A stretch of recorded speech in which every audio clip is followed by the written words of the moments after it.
fast. Smoke in the air, but the taste still lingers. Heat on my tongue, sugar melting on my fingers.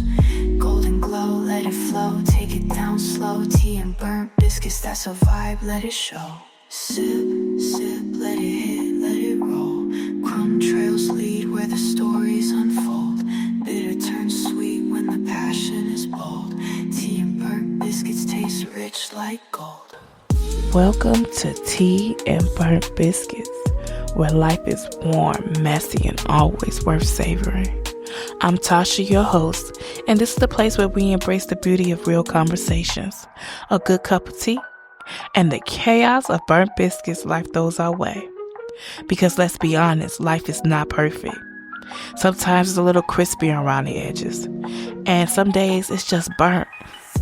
But no matter what, that's where the best stories live. So whether you're here for deep talks, belly laughs, or just some good company, pull up a seat, pour yourself something to drink, and let's get into it. Hey y'all, welcome back to the show.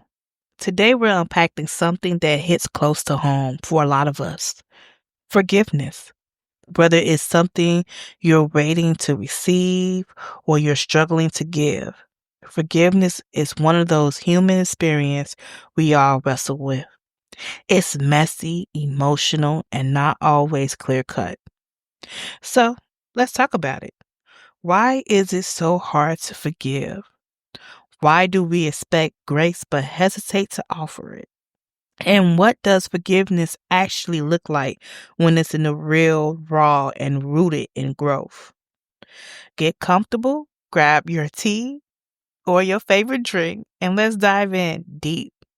But we're talking all things forgiveness today. Y'all ready? Forgiveness. It is something we all feel entitled to. And at some point, usually, that moment comes after shame sets in.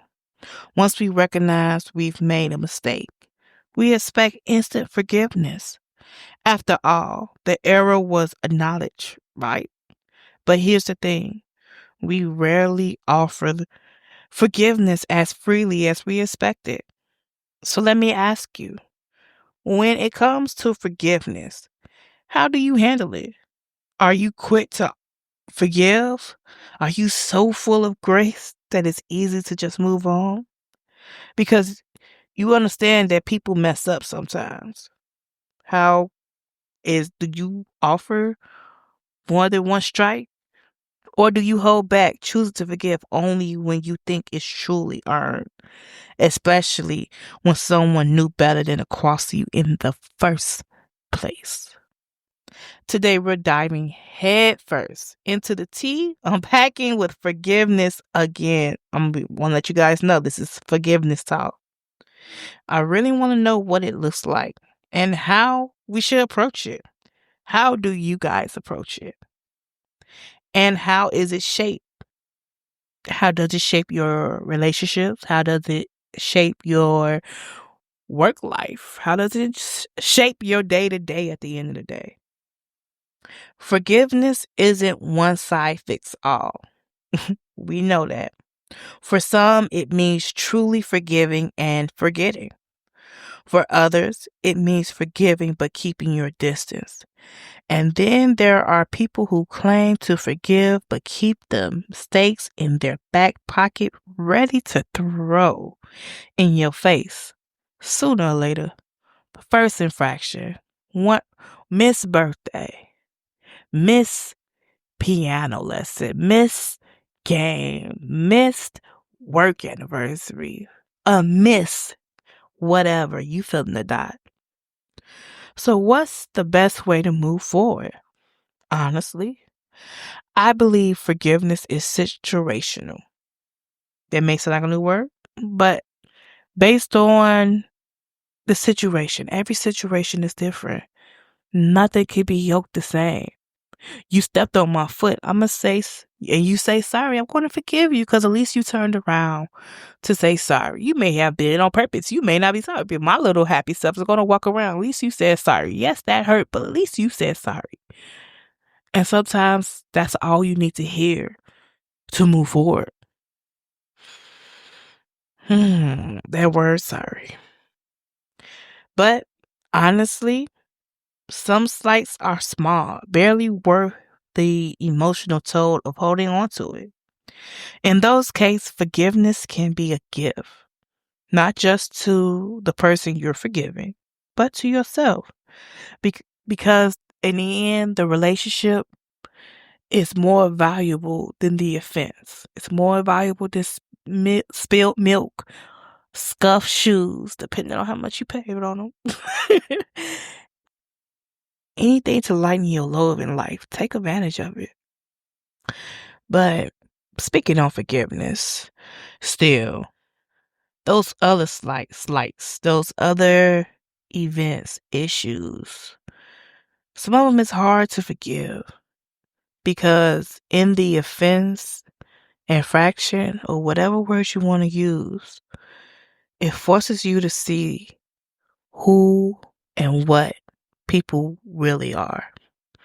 Those beautiful rose-colored glasses we all like to wear that shows the person who or and people who we love the most and how it helps us focus on the beauty of them, the what makes us love them.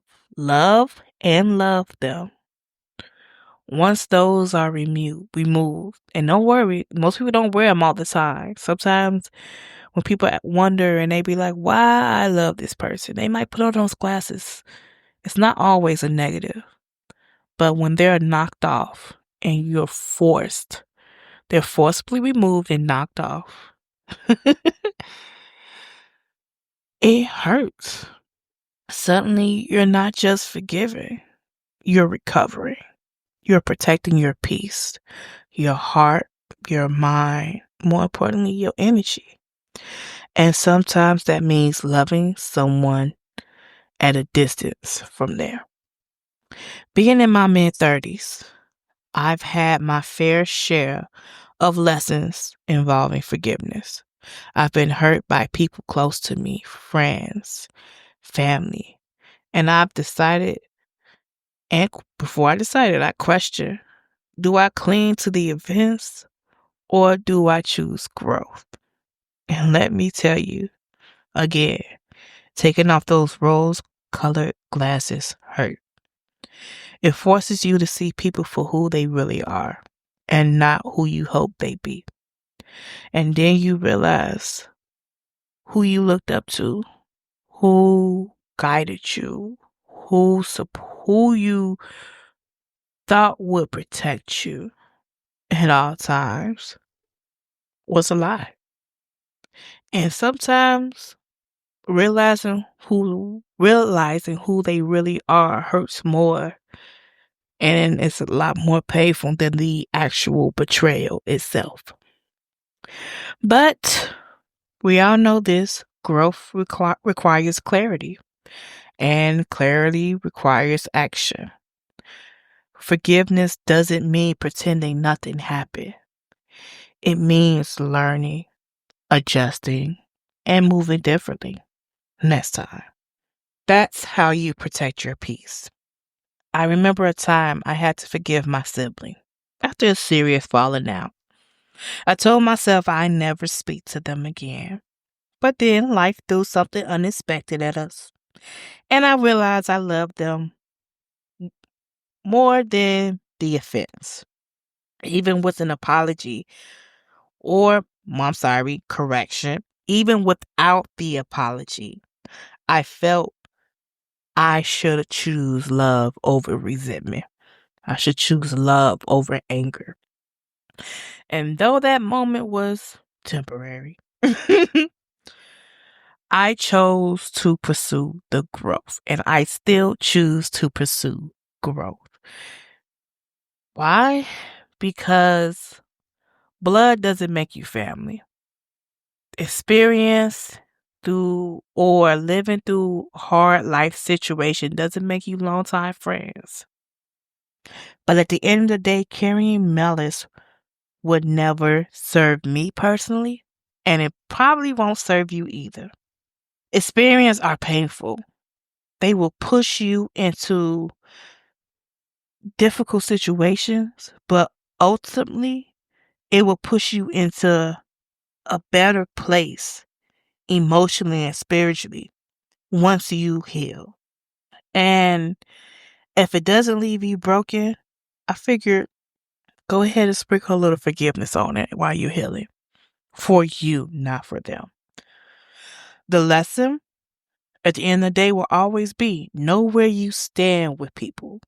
Learn from what happened and make sure you never put yourself in that position again.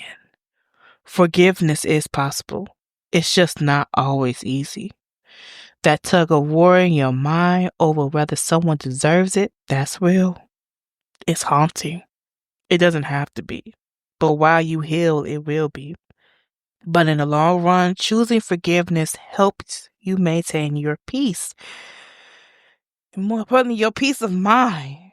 Resentment, anger, malice, trauma only weighs you down and hardens your heart.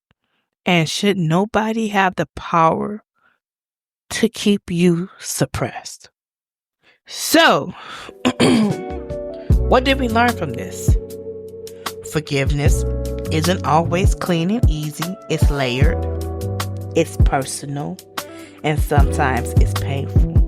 But ultimately, it's about protecting your peace and choosing freedom over bitterness.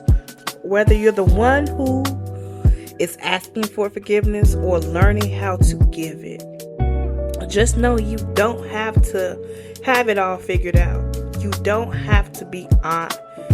You just have to be honest with yourself. Set your boundaries and lead with love. Even if the love means loving from a distance. Thanks for spending time with me today. And if this episode made you think, feel, or even reflect a little deeper, share it with someone who might need to hear it. And until next time, be gentle with yourself and remember, peace over pride, always. And my final words for tonight, you're forgiven, but access is denied.